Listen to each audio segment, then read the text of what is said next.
So you mentioned in the sea, who were the dominant armies? Who was dominant in the air? Well, in the air, it has to be the Luftwaffe, and it is also the Imperial Japanese, both in the Imperial Japanese Navy and the Imperial Japanese Army. They both have air forces. And one of the reasons that is because the quality of the pilots in Japan is extremely high because it's so difficult to get to the top position. You are going to your frontline squadrons with at least 500 hours in your logbook. To put that into some perspective, a British RAF or Luftwaffe pilot would be joining their frontline squadrons with 150 to 170 hours in the logbook. So it is that these guys are disciplined to within an inch of their lives. They are, there are academic tests as well as physical endurance tests. They are the elite of the elite, and they are extremely good. The problem they have is that there is a good number of them, but there's not that many. The Luftwaffe is the largest air force in the world in 1939, but it is already at a parity in aircraft production with Britain. And the French have a kind of similar size army, but they're very, very badly organized. So they're organized into different regions, and one region is not really talking to another.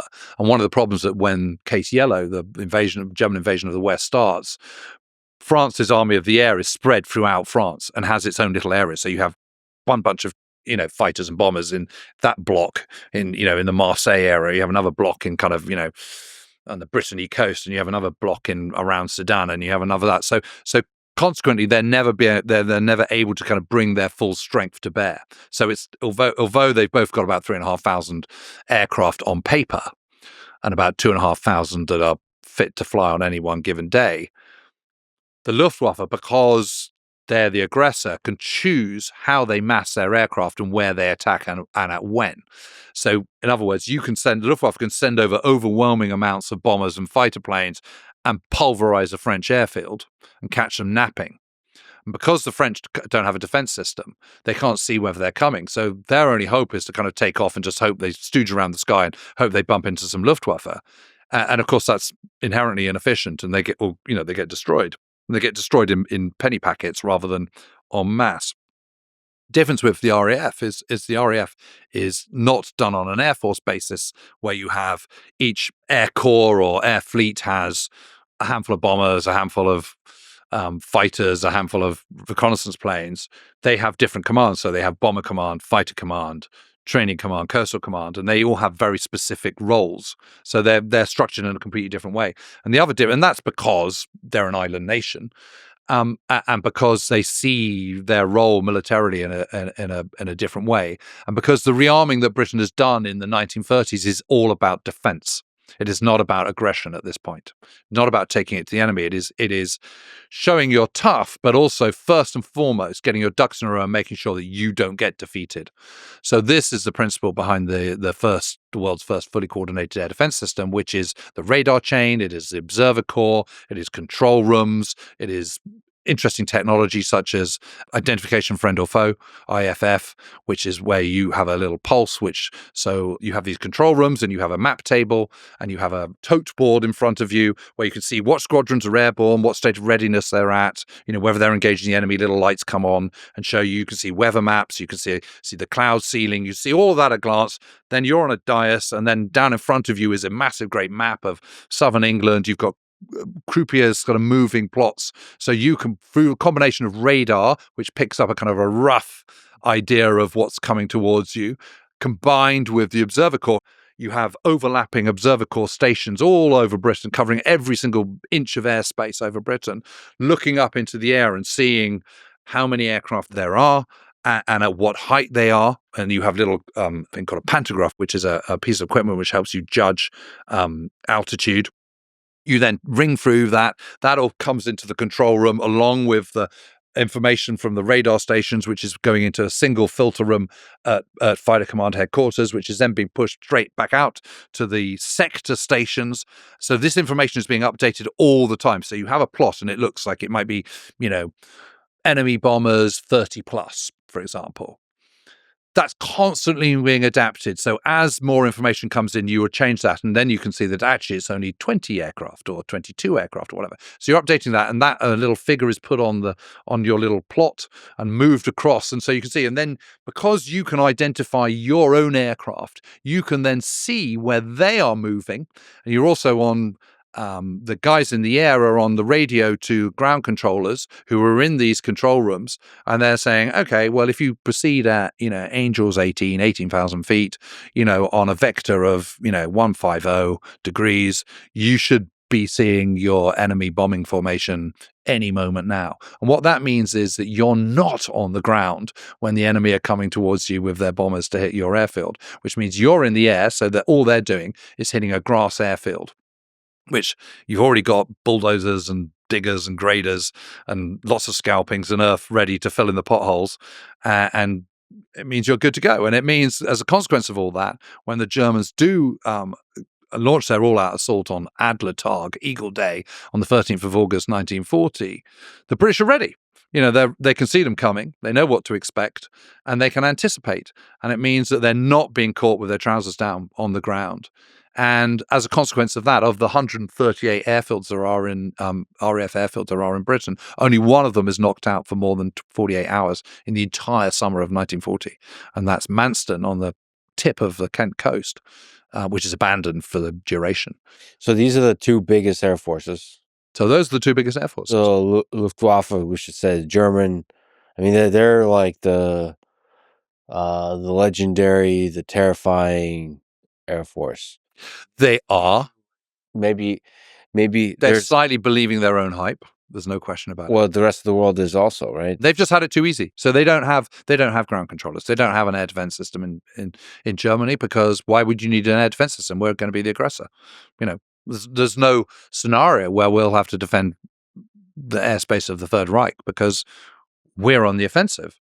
So they just haven't prepared it. So there's that clash, the Battle of Britain, the clash of air forces. What explains the success of Britain in defending? Well, and everyone always says, the few were the last line of defense against the Nazi hordes and all this kind of stuff. And it's all rubbish. They're the first line of defense. Second line of defense is the Royal Navy, which is the world's largest. And there is absolutely no chance on earth that a German invasion force made up of Rhine River barges, one out of every three is motorized and the other two aren't, is ever going to get successfully across the English Channel. And even if they did, they would be repulsed. I mean, it's just no chance. And it is often forgotten that while the Luftwaffe is coming over and bombing Britain every single day, so is the RAF going over and bombing Germany. And one of the problems that the Germans have is that these bombers need fighter protection. Fighter planes are there to protect the bombers, and they don't have much fuel. And the Messerschmitt 109E, the MEL, as the model is of 1940, is the mainstay of the German fighter force in the summer of 1940.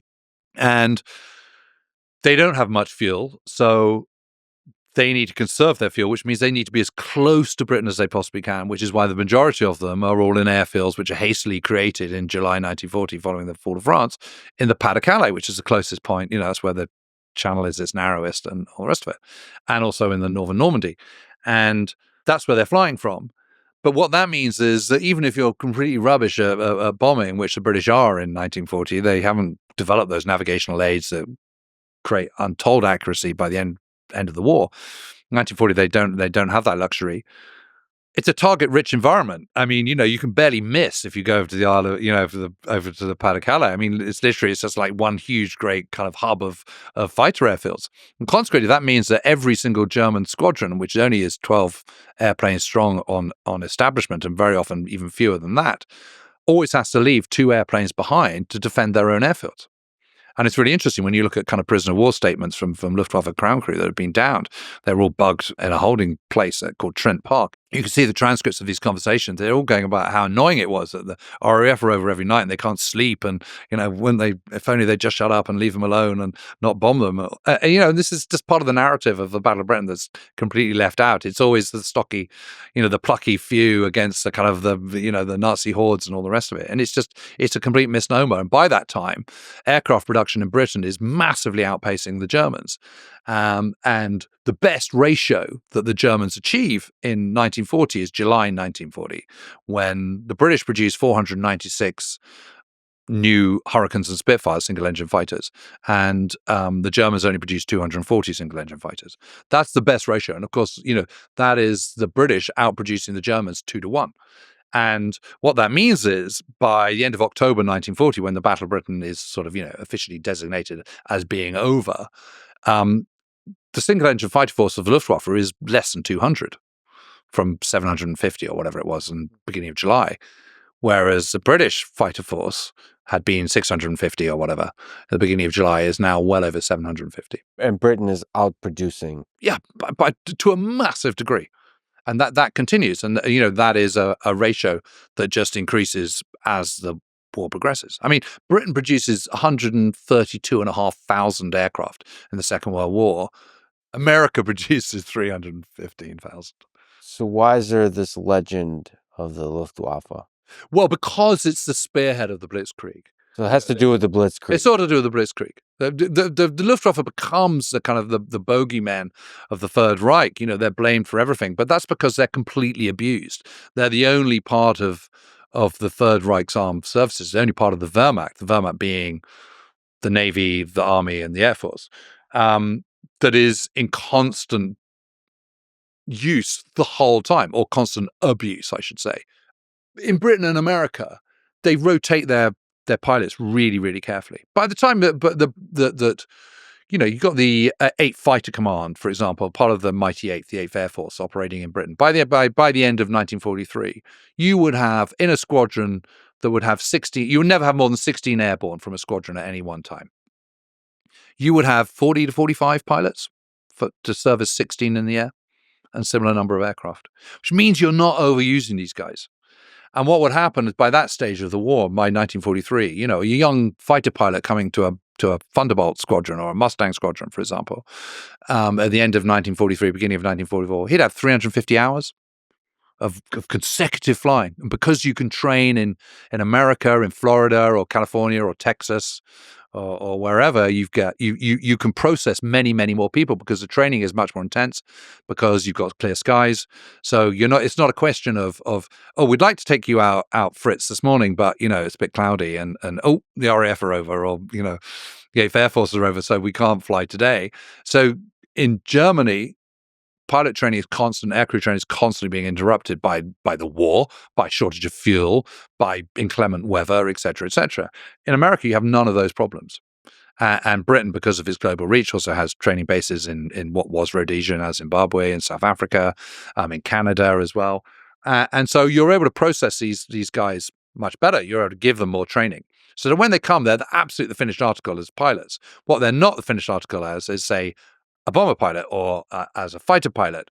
But that's okay, because you join your squadron of 40 other guys for 16 airborne, and the old hands kind of take you up a few times. So you arrive at, I don't know, let's say some airfield in Suffolk in East Anglia in England, and you'll have 10 days to 2 weeks acclimatizing, getting used to it. The old hands will put you through your paces, give you some tips. You can pick their brains during kind of while you're having some chow and listening on some briefings.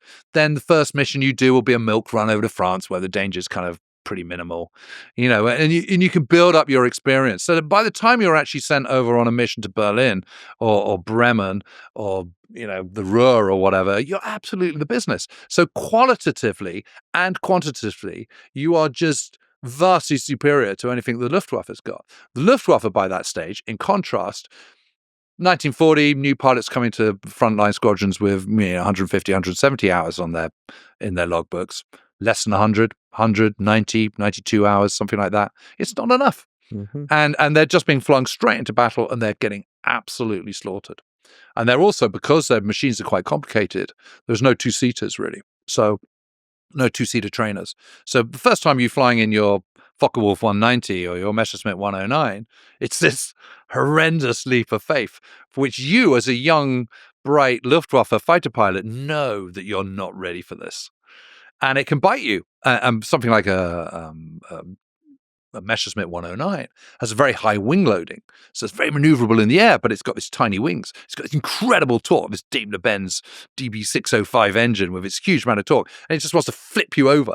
So if you're not used to it, and it's got a narrow undercarriage as well, if you're not used to it, you could just crash. So in the first couple of months of 1944, they lose something like 2,400 aircraft in the air and pilots, and about 3,400 are accidents.